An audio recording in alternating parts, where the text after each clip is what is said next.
Number 10. Silly Screws. With the implementation of the duel mode, Mario Party 3 put a lot of time and effort into making the duel minigames. And while there were a few flops on the worst list, there were some games that also managed to make the best list. And right away we have a winner with Silly Screws. In this game, you and your opponent must race to the finish line by walking on these giant screws. Depending on which direction you're walking, by use of mashing the A or B button, the screws will either move forward or back on the bolt, and you need to line each screw up with the next screw in order to move on to the next one.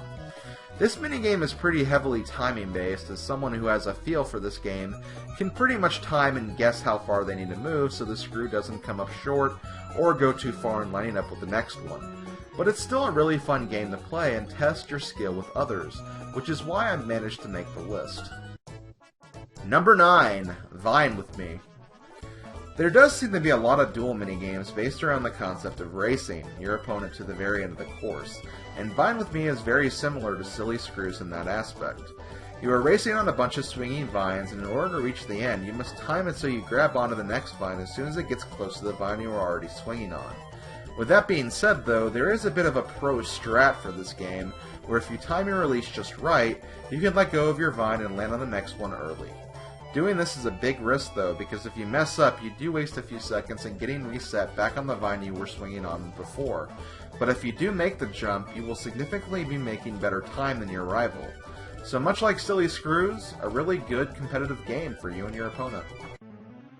Number 8. World. So much racing, so little time. I feel like this game was made for all the individuals out there who felt that Slot Car Derby wasn't good enough in letting the player feel like they had full control over their vehicle. But in World, you have full control over everything, whether it's your speed, acceleration, turning, and direction, in this 5-lap race around a very standard water course. I honestly feel like this game would have been ranked a lot higher if it wasn't for the fact that it does take some time to get used to turning this vehicle. You have to remember that you are doing a full U-turn whenever you need to make a turn, so you need to hold the control stick for a bit longer than you would first expect. Not only that, but you don't want to hold on to the control stick for too long either, because if you do, you make the U-turn, but keep going until you pretty much crash into the wall anyway on the opposite side. You also need to make sure you turn at the right point as well, depending on whether or not you are in the inside or outside of the track. Otherwise, you will crash into a wall anyway, or have to make a pretty odd turn just to stay in the race. Basically, there is a lot you need to keep in mind if you want to regularly win this game, but once you have it down to a science, a win is pretty easy to obtain. Overall, it's a fun game. I only wish there were other tracks you could race on instead of just this one. Number 7. Messy Memory. I may be in the minority here, but I actually really like this minigame. Your job here is to memorize a set of items on a 2-row shelving unit. However, you don't need to memorize what the items are, rather where all the items went on the shelf.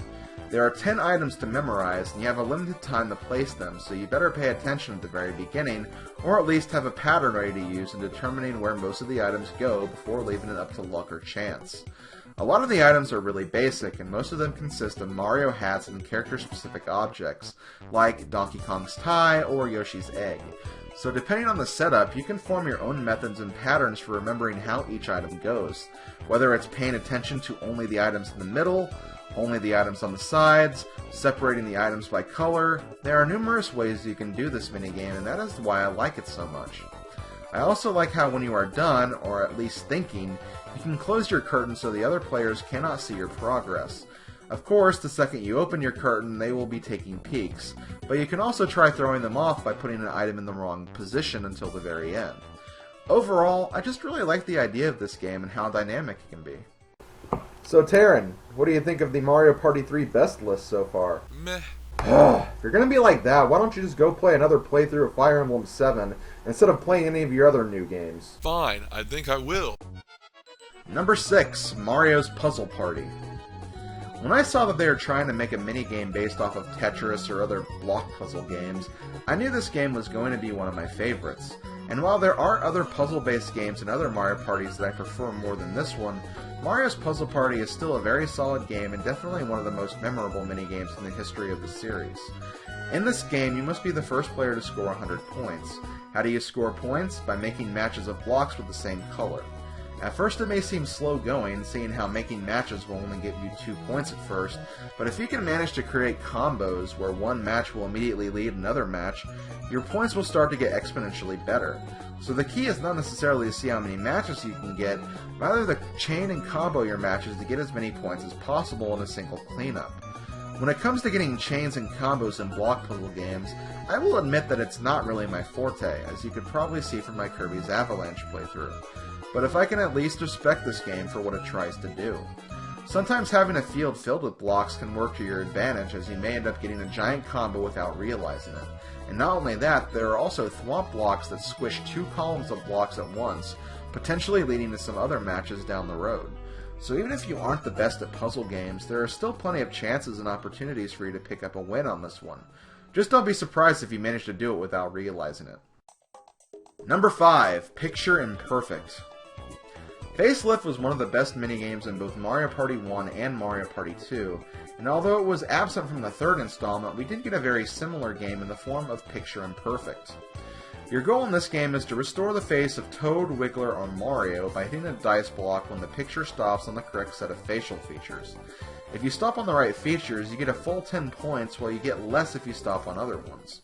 The roulette moves in an ordered fashion, and for most selections, it's slow enough for you to be able to pick the parts without feeling like random chance, with exception to the last Mario one. So it's actually not incredibly hard to get a perfect score, at the very least a pretty damn close to perfect mark. As a result, this game can be just as competitive and silly as Facelift. The only difference though, whenever you do make a mistake, it's a bit more permanent, so as fun as it is to give Mario the wrong mustache, or Wiggler the wrong eyes, if you do, you are probably not going to be winning this minigame. Which is kind of a shame, but it's still fun to play on the off chance that you get it. Number 4. Toadstool Titan. I feel like Toadstool Titan is probably the fan-favorite minigame of Mario Party 3. Unlike everybody else though, I don't necessarily agree. Although I will go as far as to say that this game is pretty damn epic though. In this game, you must find the mushroom in a bunch of brick blocks that hover above your head. One of these blocks randomly contains a mushroom, and if you grab the mushroom, in true Mario fashion you will go to a very large size and be capable of stomping over the other players. However, in big form you can only move in one direction until you stop, and the movement is automatic. So if you get the mushroom, aim at the other players, or where you think they're going to move to, you will plow right over them and win the minigame. However, if you don't manage to get rid of all the players, you will shrink back down to normal size and continue the process of finding the mushroom again. This is honestly a great concept for a Mario Party minigame, and I'm surprised that it wasn't used until now, considering this is one of Mario's main gimmicks in his actual games. However, that is irrelevant in the grand scheme of things. All that matters is this is a very solid and balanced game and a lot of fun to play in a multiplayer setting. The only thing you need to look out for, though, is not to get too greedy once the mushroom appears, because if you get the greed and fail to get the mushroom, you are an easy target for a stomping. You know what I think of whenever I hear the name Toadstool Titan? Exactly. Number 3. Eats a Pizza. Buried Treasure is and will always be one of my all-time favorite games in Mario Party, so when I first got to play Eats a Pizza, I was extremely happy because it was kind of a mini variation of Buried Treasure. Only this time you aren't looking for any hidden treasure boxes, and it's a 2 versus 2 minigame. Your goal is to quite simply eat the most pizza by digging through your half of the plate and getting rid of as much of the stuff as possible. Whichever team eats the most, or in some cases whoever cleans their plate first, will be the winners. I don't really have much to say about this minigame because it's so self-explanatory, and it really doesn't have any problems to boot, so just get your hands ready, it's time to eat some pizza. Hey Taryn, you know what I'm going to do after I make these videos? What? I'm gonna eat some pizza. Nice! Can I have some? No. Number 2. Snowball Summit.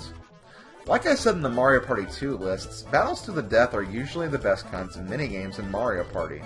However, the factor that determines whether or not the game is good or bad really comes down to concept and control. Games that excel in both will usually be at the top of this list, and that is definitely the case for Snowball Summit. This game requires quick, but not intangible reflexes as you build and roll a giant snowball that you can use to knock the other players off the summit. The thing you have to remember is that the bigger the snowball, the more powerful it is, so if you have a huge freaking ball in your possession, you are probably going to be able to knock out any player on the map no problem. The cost of this, though, is that it takes longer to build big snowballs, and you also sacrifice quite a bit of movement as well.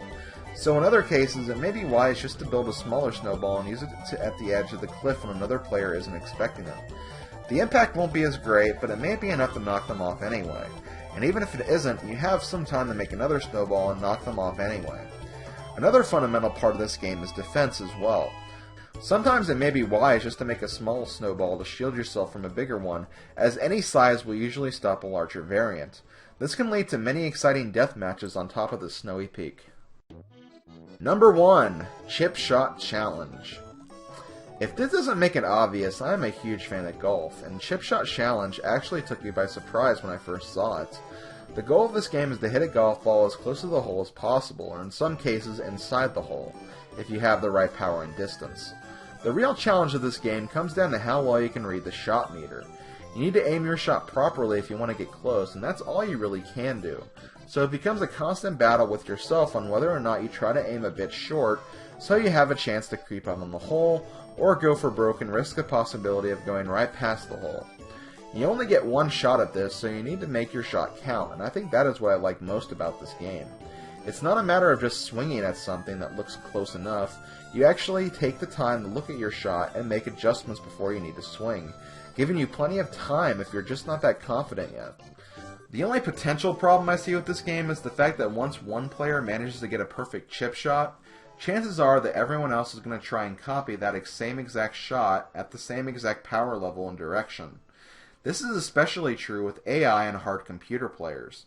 But with people, this game is actually a lot of fun to test your skill with others, and that's why it's my favorite minigame in Mario Party 3.